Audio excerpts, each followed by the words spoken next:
Assalamualaikum warahmatullahi wabarakatuh. Halo anak-anak semuanya, gimana kabar kalian semua hari ini? Bu Guru harap kabar kalian baik-baik aja ya.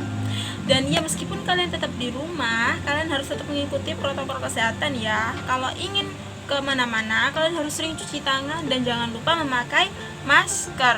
Ketika pulang ke rumah juga harus tetap cuci tangan lagi ya, biar kalian aman.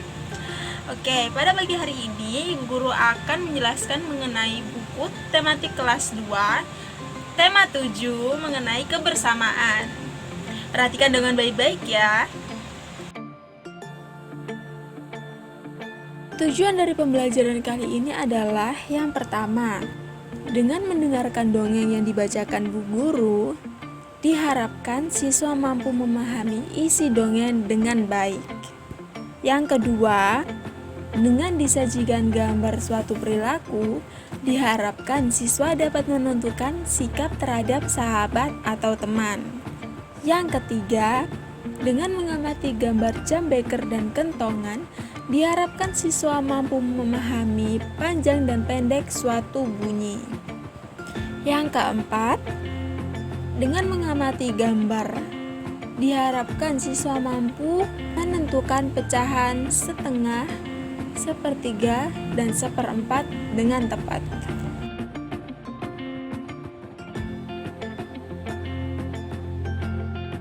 Berkumpul bersama keluarga.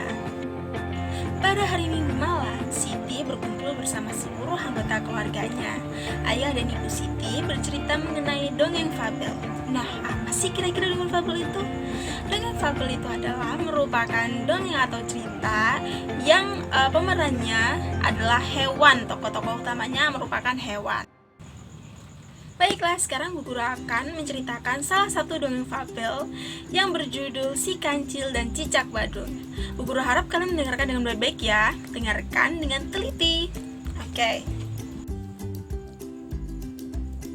Sang Kancil dan Cicak Badung. Suatu ketika, Kancil sedang bercengkrama dengan kawanan semut. Kancil meloncat-loncat di sepanjang parit kecil yang dialiri air yang sangat jernih. Sementara para semut berlari-lari di pinggir parit sambil menari dan bernyanyi. Sebagian semut lainnya berlayar dengan perahu daun-daunan di belakang sang kancil. Ketika para semut melihat ada beberapa buah apel merah yang tangkainya menjulur ke tepian sungai, mereka pun berteriak-teriak memanggil si kancil. Kancil, kancil, tolong ambilkan apel itu untuk kami. Kemudian sang kancil pun dengan gesit dan cepat melompat menyundul apel-apel tersebut, hingga apel itu jatuh ke parit dan mendorongnya ke tepian sungai untuk dibagikan ke para semut.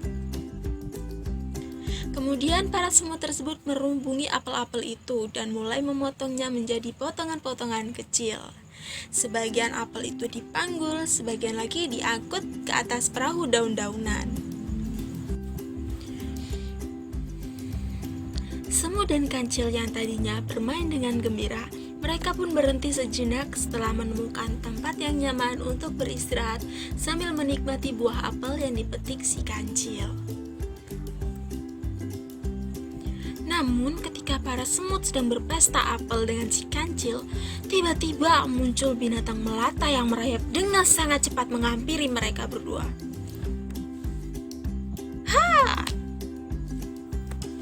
Hewan tersebut menangkap buah apel yang paling besar dengan lidahnya, lalu cepat-cepat kabur dari gerombolan semut dan si kancil. Wah, ada pencuri! Ada pencuri! Teriak pada si semut dengan kagetnya. Kancil yang sedang enak-enakan berjemur dan mengeringkan tubuhnya sambil menikmati manisnya buah apel, kancil pun menjadi sangat kaget. Kemudian setelah tahu apa yang telah terjadi, kancil pun hanya bisa bersantai dan bilang seperti ini. Ah, sudah biasa dia. Kawanan semut pun kaget, kenapa si kancil cuma bisa santai sekali bilangnya, padahal kan itu apel-apel mereka dicuri. Nah, si kancil yang sangat bijak itu kemudian berhenti untuk berpikir sejenak. Si kancil yang sangat bijaksana ini membisikkan satu rencana kepada para semut. Sontak setelah mendengar kata-kata yang dibisikkan oleh kancil, para semut pun serentak tertawa terpingkal-pingkal. Si kancil dan para semut ternyata sedang merencanakan sesuatu untuk membuat si pencuri merasa jera. Kemudian sang kancil pun melompat ke semak-semak. Dan tidak lama dari itu, sang kancil kembali dengan membawa segenggam buah kecil berwarna merah. Para semut pun membawa potongan buah merah itu sambil sesekali berhenti karena tak kuat menahan tawa mereka.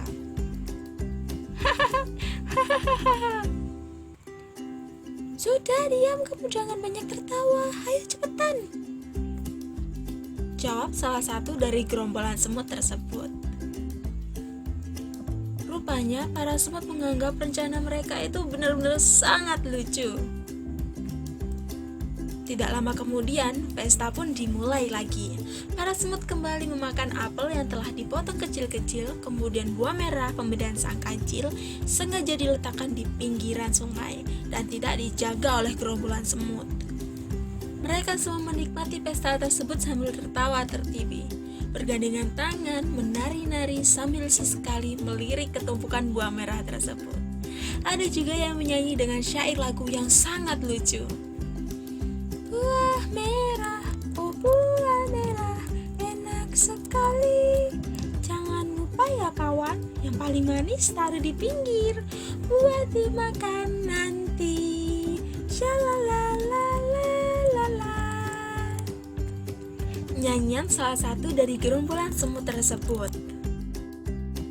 Di saat para semut dan sang kancil sedang berpesta, tiba-tiba cicak badung pun kembali datang dan langsung menangkap buah-buah merah yang sengaja diletakkan di pinggiran sungai, lalu membawanya dengan sangat cepat. Anehnya, bukannya marah, tapi para semut pun malah tertawa terpingkal-pingkal melihat cicak yang membawa lari buah-buah itu.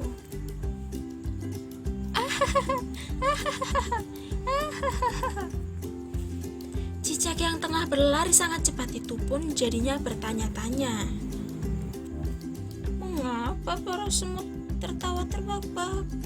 Padahal kan buah mereka aku curi.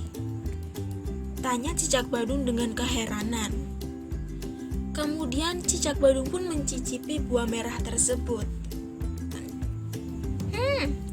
Rasanya enak, manis lagi. Tak terasa beberapa saat kemudian, si cicak badung pun tertidur sangat pulas karena kekenyangan. Dan dia pun lupa dengan pertanyaan yang timbul di dalam pikirannya tadi. Saat terbangun dari tidurnya, si cicak pun penasaran dengan tawa para semut. Kenapa ya para semut tadi menertawakan aku? Dengan keheranan, cicak badung pun kembali ke tepian sungai dan mengintip ingin tahu apa sih yang sebenarnya terjadi. Si cicak badung pun melihat sang kancil sedang dikerumuni para semut sambil berbicara sesuatu. Jadi, wah itu bukan cabai ya? Percuma dong kita gagal memberi pelajaran pada si pencuri, kata seekor semut yang paling besar mewakili seluruh kawanannya. Rupanya para semut itu tertawa terpingkal-pingkal karena menyangka buah yang mereka letakkan di pinggir adalah cabai, sehingga buah itu akan membuat si pencuri merasa jerat. Tapi sayangnya saat tahu buah merah itu bukanlah cabai, mereka pun jadi kecewa. Aduh, kalian itu terlalu tulus untuk bisa menjebak orang lain. Kalian tak bisa menahan tawa terpingkal-pingkal mendengar rencanaku. Pastilah si pencuri akan curiga dan meneliti buah yang dicurinya. Bagaimana jika dia tahu kalau buah itu cabai? Dia tidak akan memakannya dan akan kembali lagi untuk mencuri buah lainnya. Jadi aku ganti aja dengan buah stroberi yang banyak di sekitar sini. Biar saja dia kenyang, nanti dia gak akan mengganggu kita lagi, kata kata si kancil. Para semut pun terdiam dan saling memandang. Memang si gerombolan semut tidak bisa berpura-pura untuk menahan tertawa. Mereka selalu jujur dalam bertindak dan berkata-kata. Pencurinya adalah si cicak kecil yang bandel. Biarlah nanti aku datang ke rumahnya sambil membawa sekeranjang stroberi dan sedikit nasihat biar dia tidak mencuri lagi, kata si kancil. Dari semak-semak, cicak badung pun meneteskan air mata mendengar semua perkataan yang dikatakan si kancil.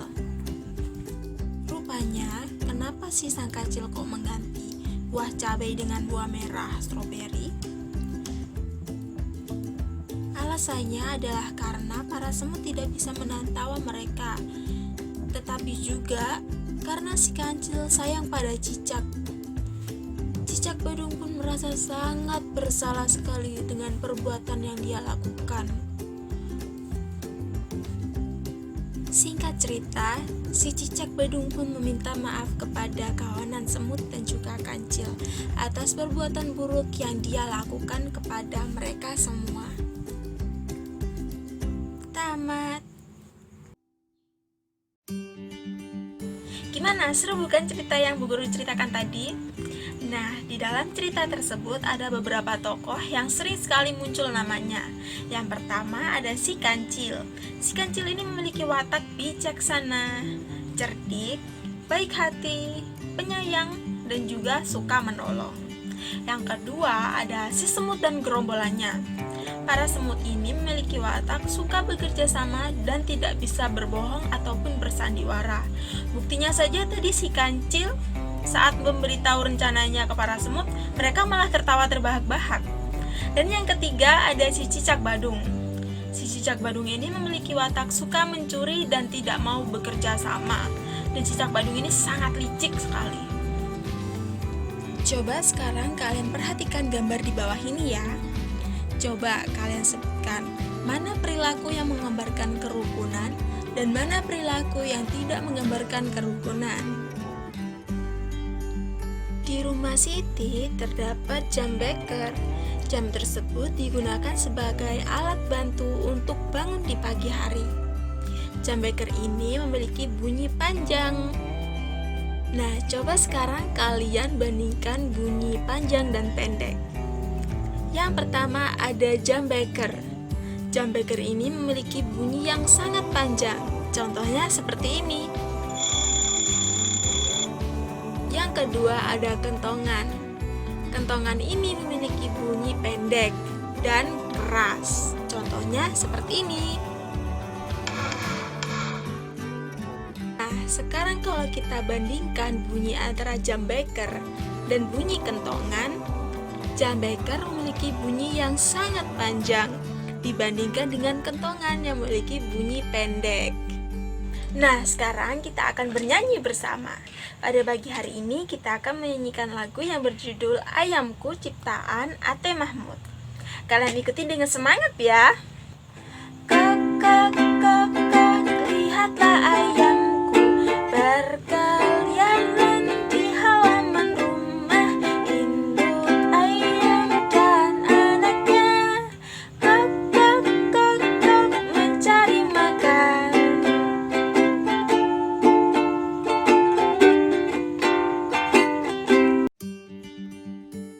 Nah, sekarang coba kalian perhatikan gambar kumpulan buah apel di bawah ini. Kumpulan buah apel tersebut ada 6 buah. Siti ingin membagi kumpulan buah apel tersebut menjadi 3 bagian yang sama banyak. Siti menggambar garis pemisah pada gambar apel di bawah. Siti menghitung buah apel tersebut dan membaginya menjadi 3 bagian. 6 buah apel dibagi 3 menjadi 2 buah. Jadi Siti mendapatkan 2 buah bagian buah apel. Masing-masing bagian menyatakan pecahan sepertiga. Sepertiga dari kumpulan buah apel tersebut adalah 2 bagian ataupun 2 buah. Baiklah anak-anak, cukup sekian pembelajaran kita di pagi hari ini. Kalian tadi sudah mempelajari mengenai dongeng fabel. dan bernyanyi bersama. Yang ketiga, menentukan panjang pendek suatu bunyi benda. Kemudian yang terakhir, kalian tadi juga sudah mempelajari mengenai pecahan dari buah apel. Bu Guru harap kalian bisa memahami apa yang Bu Guru sampaikan tadi. Kalian harus tetap belajar di rumah ya, dan juga harus tetap semangat. Terima kasih. Wassalamualaikum warahmatullahi wabarakatuh.